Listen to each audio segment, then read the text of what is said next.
হবিগঞ্জ জেলার লাখাই উপজেলার ধলেশ্বরী খাঞ্জা বিল এর দখল নিতে দুটি পক্ষের লোকজন বিলের পাড়ে স্বজন গ্রামে ৩.৫ ঘণ্টার লড়াইয়ে লিপ্ত হয়। এতে উভয় পক্ষের অন্তত ৩০ জন আহত হন। বিলটি ঘিরে চরম উত্তেজনা বিরাজ করছে।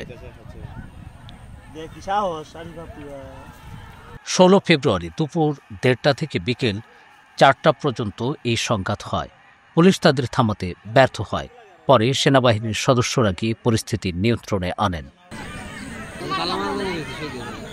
লাখাই উপজেলার শিবপুর গ্রামের জনকল্যাণ সমবায় সমিতি এবং সন্তোষপুর আনন্দময়ী মৎস্যজীবী সমিতির মধ্যে ধলেশ্বরী বিল দখল নিয়ে বিরোধ চলে আসছে। তাদের মধ্যে একাধিকবার সংঘর্ষও হয়েছে। এবারও এই দুই পক্ষই দেশীয় অস্ত্রশস্ত্র নিয়ে সংঘাতে জড়ায়। লাখাই থানার ওসি মোহাম্মদ বন্দে আলী বলেছেন, বিল দখল নিয়ে এই দুই পক্ষ প্রায় সংঘর্ষে লিপ্ত হয়। এতে অনেক মানুষ আহত হয়ে থাকেন। কোটি মানুষের আস্থার ভালোবাসায় 11 বারের মতো দেশের 1 নম্বর রেফ্রিজারেটর ব্র্যান্ড ওয়ালটন।